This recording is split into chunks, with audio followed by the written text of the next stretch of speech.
all for coming today. I've been told to keep it short and sweet, so this is Jacinda Russell, the lovely conceptual artist that we are showing today. The show will be up until August 5th, I believe. As I mentioned, Jacinda is a conceptual artist, originally from the Northwest, transplanted here in Indiana, and the work was really fascinating and interesting, so I'll hand it over to her.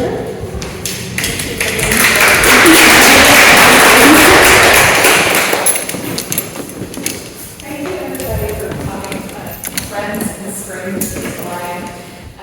So I studied photography, but I should have learned sculpture. And I'm an artist who wants to be a writer. I fabricate everything, though my intent is nonfiction. They say in photography you are either a hunter or a gatherer, and I'm the latter, which is an odd thing for a minimalist to say. Maybe I'm a contradiction, but you know what? So is ice. Ice is present and absent, it's feared and desired, it's not long for this world, but scientists keep it like it should last an eternity. Ice is seemingly everywhere on certain parts of this globe, yet it's rapidly disappearing and affecting all the places distant from the source. Ice is the cause of my one cracked bone, and I dread driving and walking anywhere near it. I've always appreciated it from afar, preferably on that mountain where you're there, somewhere. Since 2014, I've gathered ice, I've sought it out, I've documented it, I've sculpted it, I've melted it. Ice is a part of my autobiography and all of yours. And this is something that we must come to terms with before it's gone.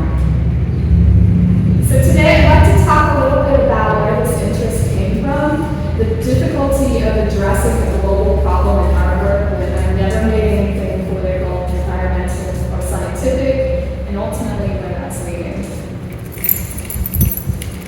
So, a little history. These are the defining landscapes of my childhood. So, I'm not at all unfamiliar with cold, isolated places. This is in their 1970s glory photograph by my mom. And these are the chosen landscapes of the places that I would like to return to.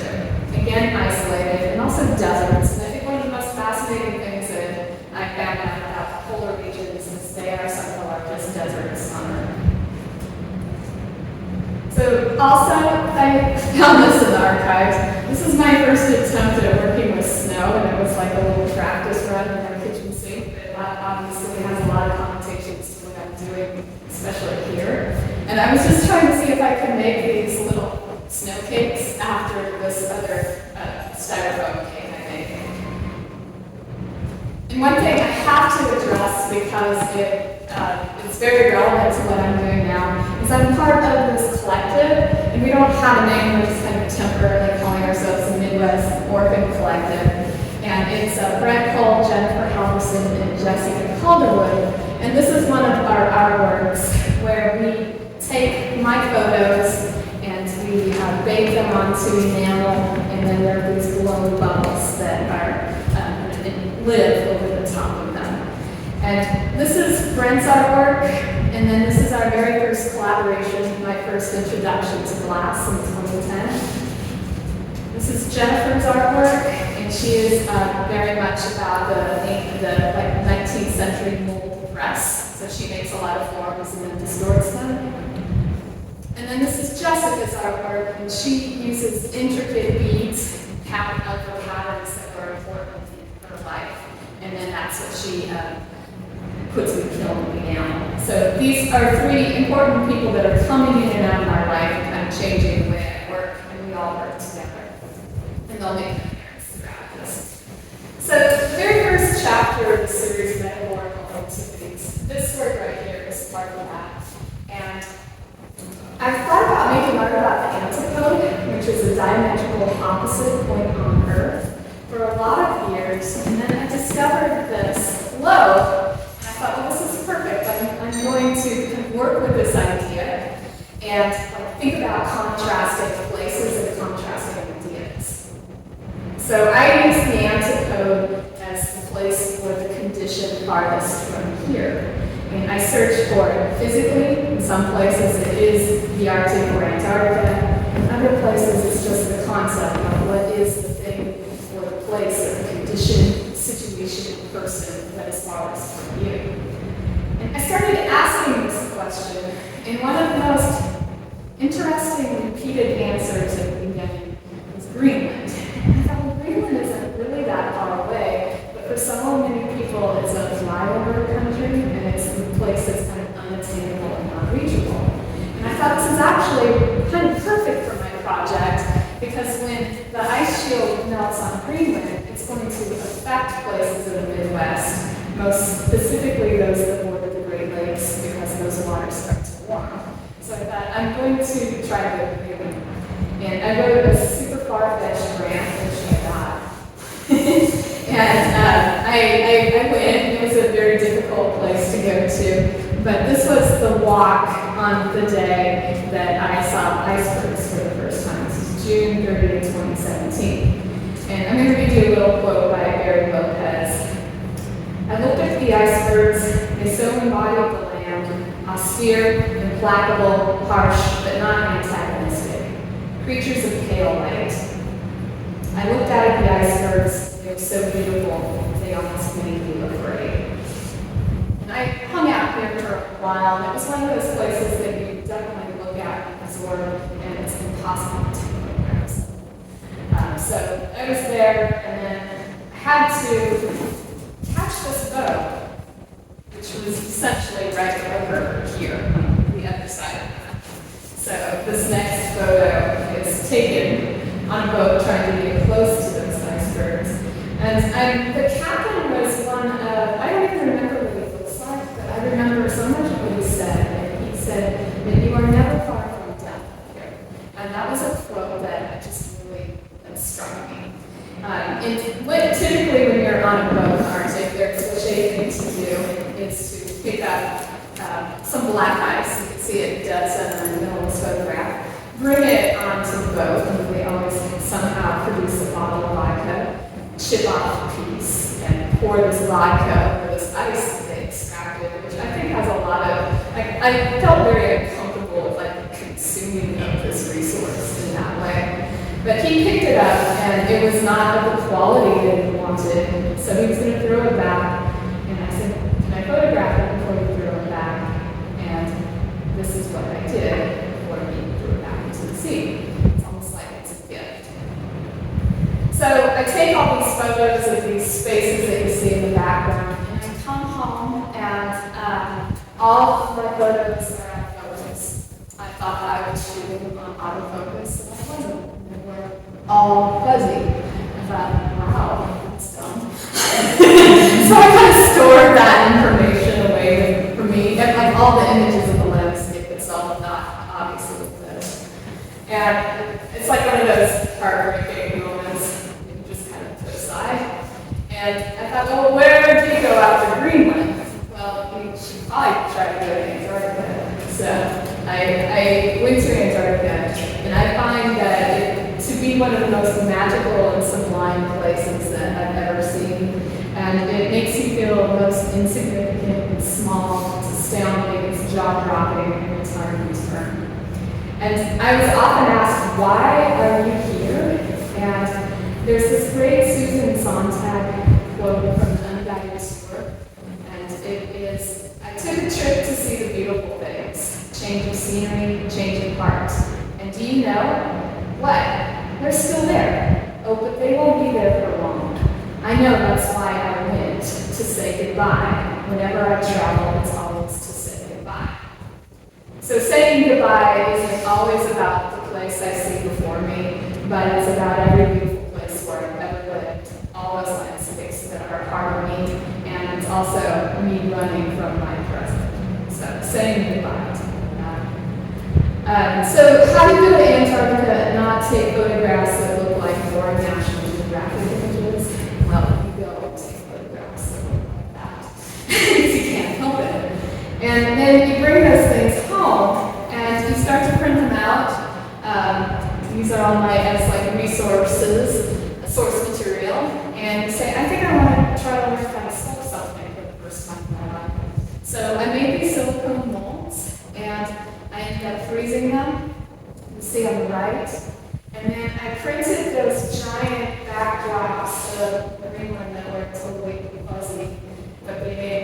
perfect backdrops, and I put the ice on those, and melted them, and they ultimately turned into these.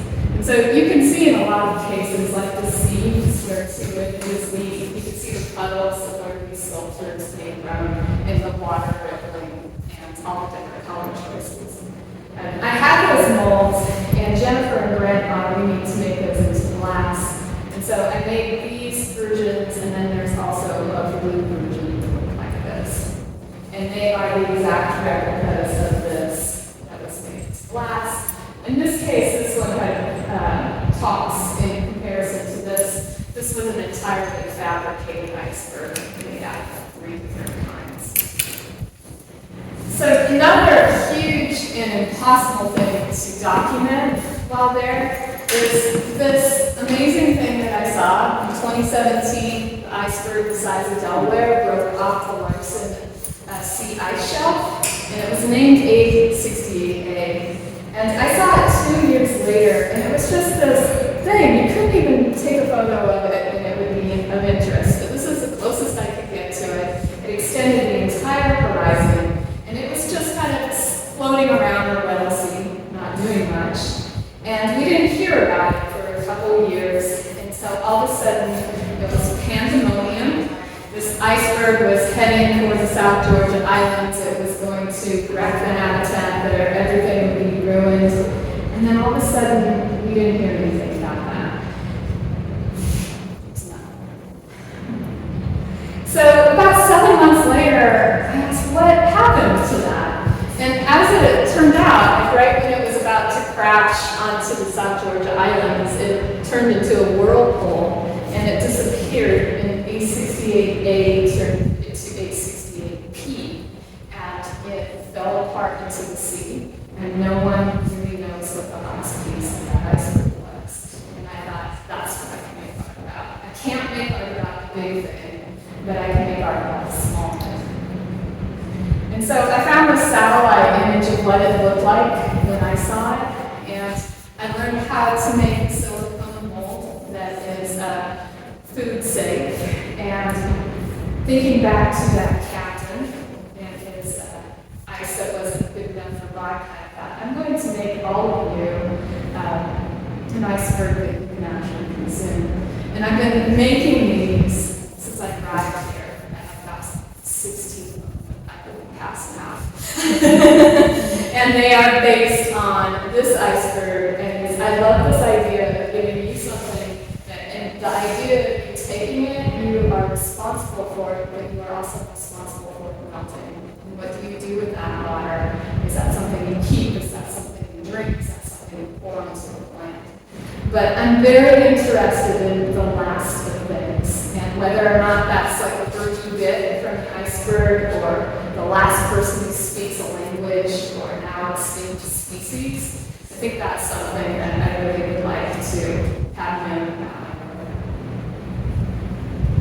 So another chapter in this series is this, and this is the library of ancient ice. And when I was looking up all of this A68A stuff, I saw this article of this tabular iceberg, and in that article they mentioned this place, the National Science Foundation's Ice Core Facility, and I just stuck a photo of it in my sketchbook, and I wrote future grant writing at think about this.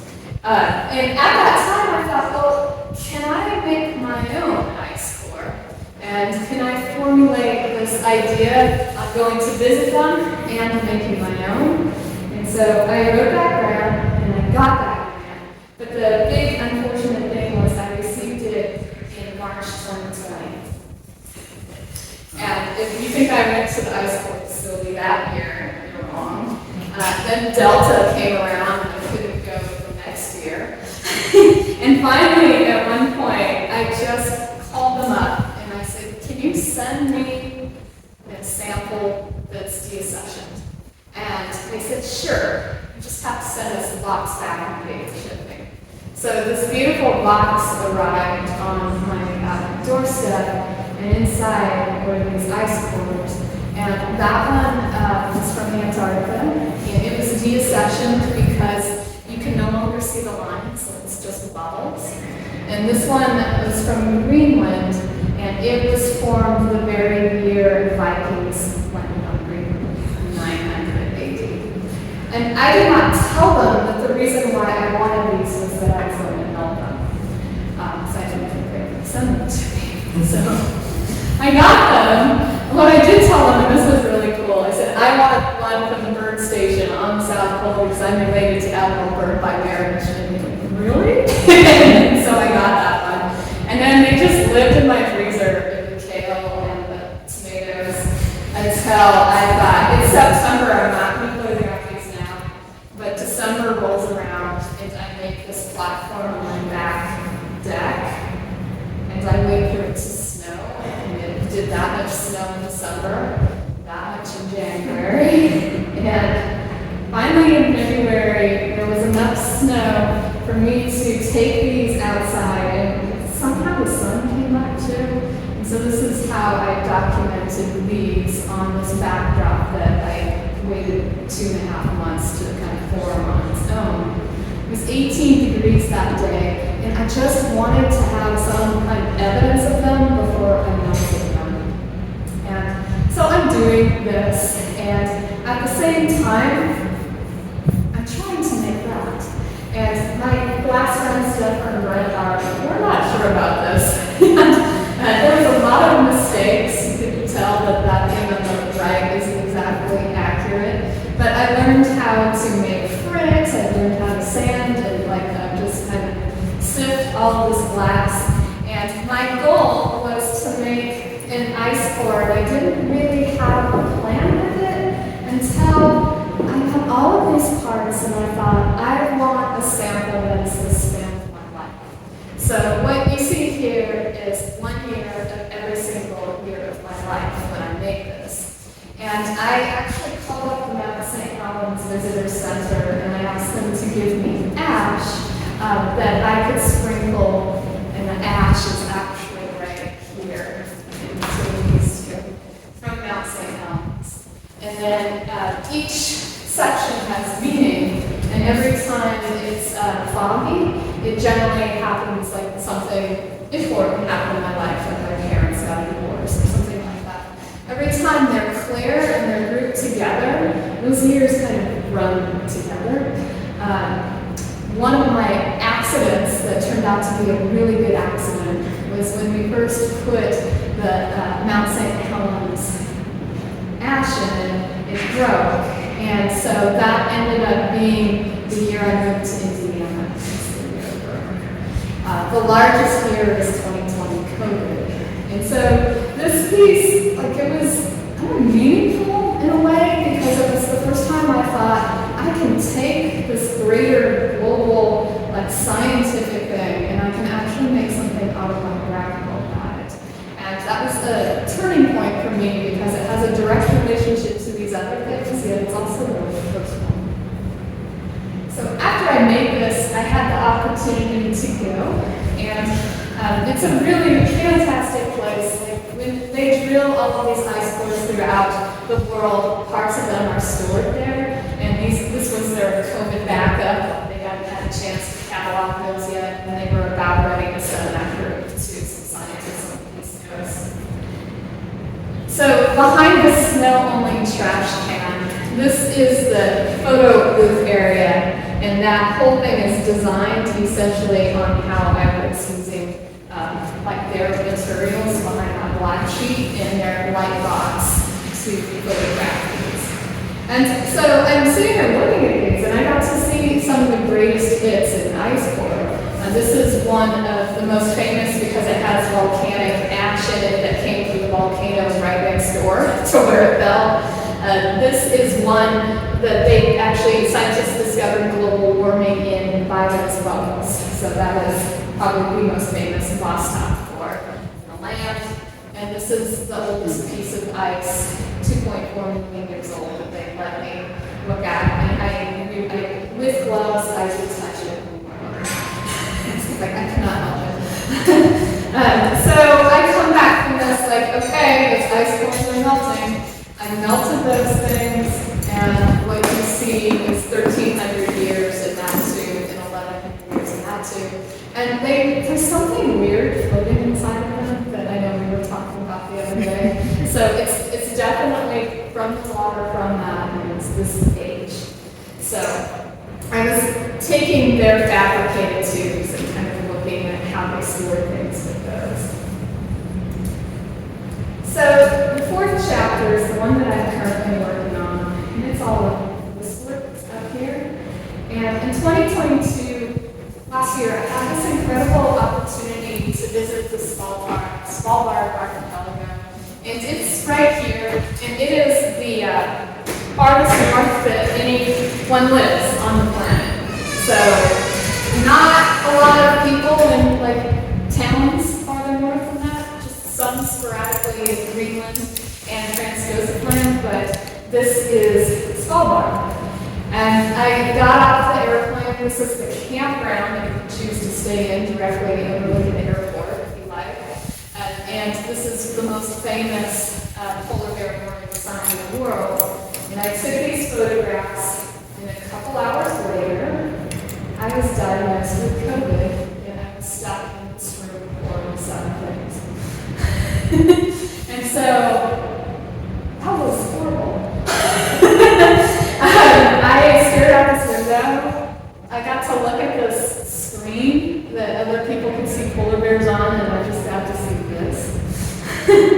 I looked out this window, and sometimes, well, actually, it was fantastic most of the time because the sun never set. And so it was like it was taunting you. Every time you looked out the window, it was bright and showing you things that you couldn't see. This is like my experience that kind of sums that up. I was actually really sick, and I spent a lot of time photographing the space in front of the window with my phone. You get to see a lot of cough drops disappearing. And then every once in a while, it's like, oh, that's that space back there. And that's because I wanted to take different kinds of photos with my phone and different kinds with my camera. And I took these images where it looks like a window is just a prison cell. But there were moments where I didn't have my camera, my good camera, fast enough. And this remains one of my favorite images that I took, because these are polar bear footprints that are coming up all the way to the boat, and they extend all the way back into the horizon like this. And that was probably one of the most amazing things I've ever seen. And like this idea that I couldn't even go outside and breathe the air and look at that was disappointing in many ways. And so I'm taking these photos, and I don't really think that they're going to be much, but what they do is they tell you the things in their title that I saw either before or after that were meaningful. And there was this moment where I was watching this wave, and this walrus stuck its head out of the wave, looked at me, what I thought was being happy. And then it went back down, and I thought, well, maybe I was the only person on this entire boat who saw that. And it's like this moment kind of depicts that. This one, since moving to the Midwest, I always have this like eternal hope that there are mountains behind every cloud.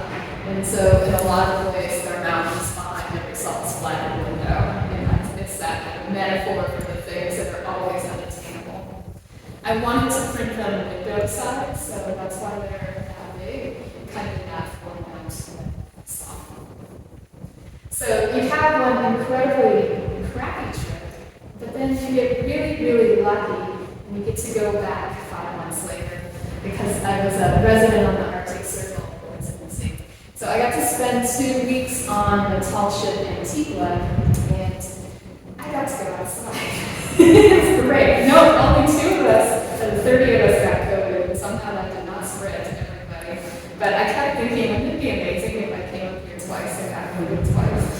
So, like, amazing in the worst way possible. I do think this is one of the most incredible artist residencies on the planet, and one of the things that the expedition leaders really do is talk to you about their projects, and they try to facilitate those in the best way possible. And I really wanted to get close to pieces of ice and photograph them. So this is our first day, and they say, we're going to land on this island, and we're like, what island? It's like this little rock and that was the view from that rock. And it was there that I took this image that I showed briefly earlier, and that's a piece that Brent and I have made into this project, where I printed that 5 times, and it goes from visible to a solid dark chunk of glass over the top. So I'm out there, okay, what's my window photo for the Antigua? It's like, here's my little window in my cabin. And so I started every time I woke up to take photographs of what I saw, and then I actually went outside and looked at it. So this was just for my own benefit. Until one day I ran down to get a parka, and I looked out and I saw my friend Andrea. And I thought, oh, this is interesting. These are people I know. This is still a barrier. This is something that I think I can do.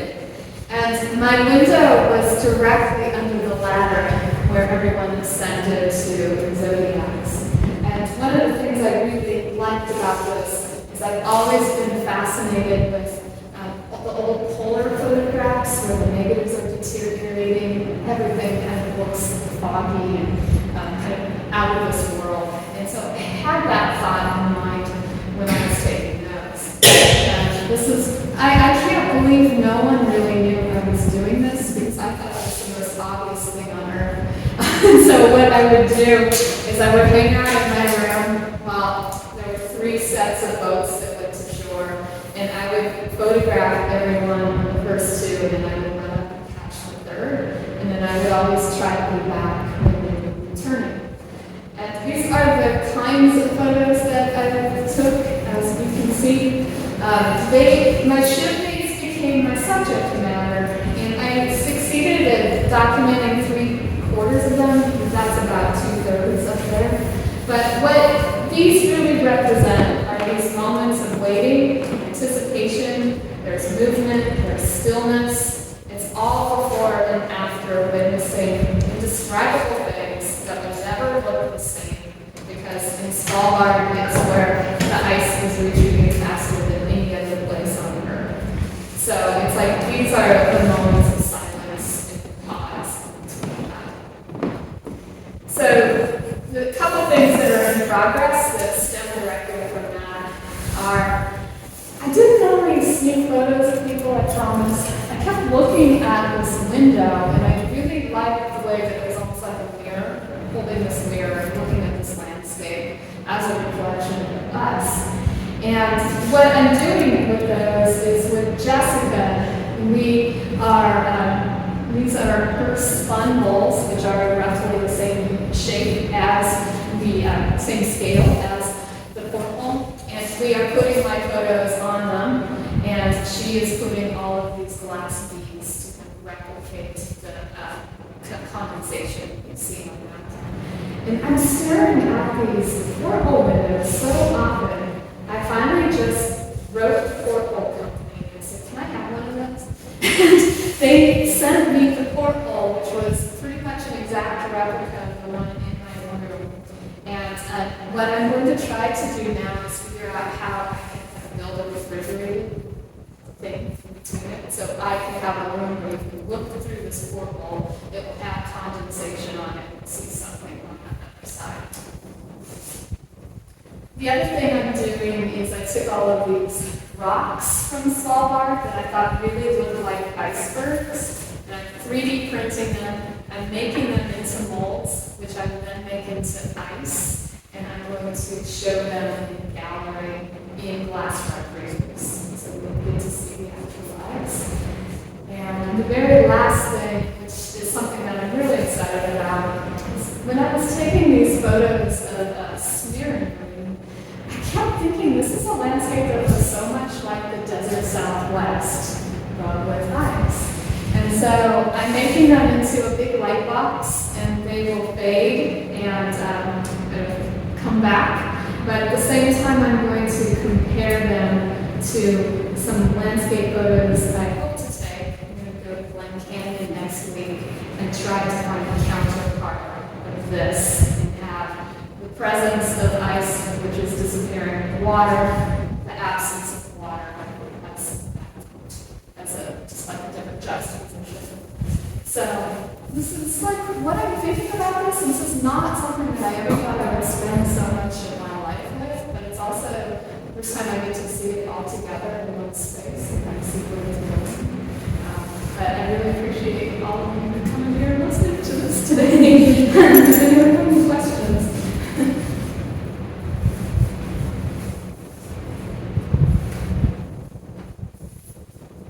Hi, as someone that knows your work and I know the past, can you talk a little bit about when that shift in your kind of obsession with the landscape started? Yes, I never did anything about landscape. No, you didn't. No, it's shocking that I'm not a landscape photographer, really. It happened, I can tell you the exact moment. I was at Standing Rock for Thanksgiving, and Trump was just elected president. And I thought, why am I making photos about myself when all of this is going on in the world? And it's like there are so many different ways that you could approach making something more meaningful. But the thing that I felt most compassionate about was the environment. So it's like, how can I take like this interest and try to make this bigger thing a little bit more personal. And I don't know if I'm succeeding as well in it as I would like, but it's something I haven't been able to stop. But I'm still doing all the other work.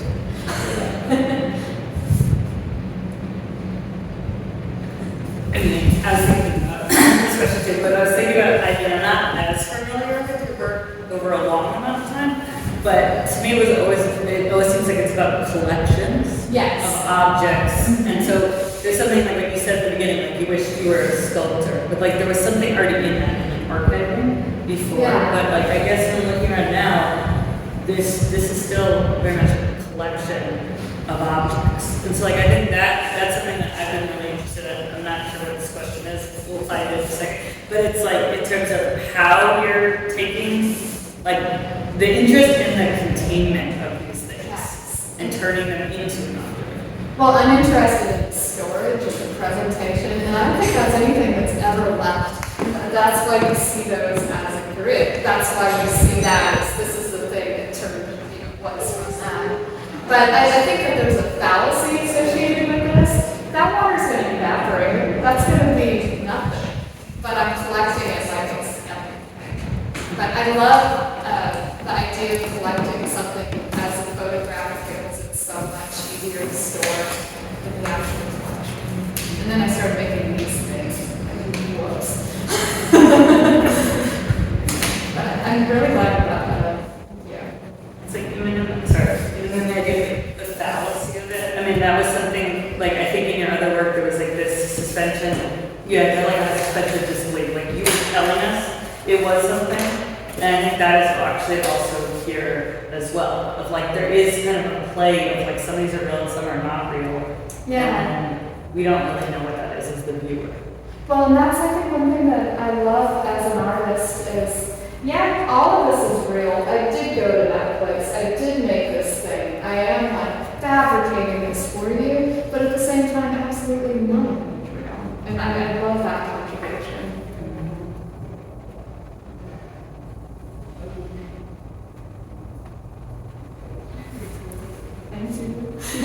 I do have these icebergs that I guess we're going to pull out reception stuff. Yeah. Or pass out icebergs. Yeah. That's one thing that I thought was really cool, like with the ice cores, how they melted and now like they still exist, but in a different form. And like the creating these replica icebergs, like if anybody wants to keep them, it will still exist. It is a free piece of art, technically. I don't know. Oh, thank you. Yeah.